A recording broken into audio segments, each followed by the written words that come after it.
മഴ ചെയ്തപ്പോ രണ്ടാക്കും പണി താറാവ് വേറൊരു പണിയില്ലെന്ന് ഇതേ കുട്ടിക്കാലത്തെ ഒരു പണിയാണ്. അപ്പൊ അവിടെ തുമ്പ കണ്ടപ്പോ പോരുന്ന വഴിയില്ലേ തുമ്പപ്പൂവ് തുമ്പപ്പൂവാട്ടാ. അപ്പൊ ഓണായപ്പോ തുമ്പപ്പൂ കൊറേ ഉണ്ടായിട്ടുണ്ട്.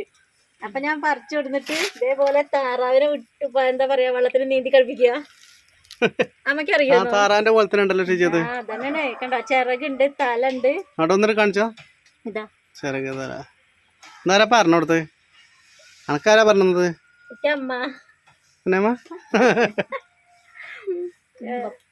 തുമ്പപ്പൂ കൊണ്ട് ഇങ്ങനെയുണ്ട് ഒരു പരിപാടി ഇട്ടാ കണ്ട. എന്നിട്ട് പാട്ടും പാടൽ തുടങ്ങിയപ്പത്തിനമ്മ കൊറേ താറാവ് കുട്ടികള് വെള്ളത്തേക്ക് ഇറങ്ങി ഇങ്ങനെയൊക്കെ ചെയ്തോലുണ്ടോ? അപ്പൊ നമ്മള് വെറും പണിയും തിരക്കായിട്ട് നടക്കരുത്. അതിന്റെ ഇടയിൽ ഇങ്ങനത്തെ കുട്ടികളെയൊക്കെ ഒന്ന് കളിക്കുക ഇടയില് അല്ലേ? കണ്ടോ.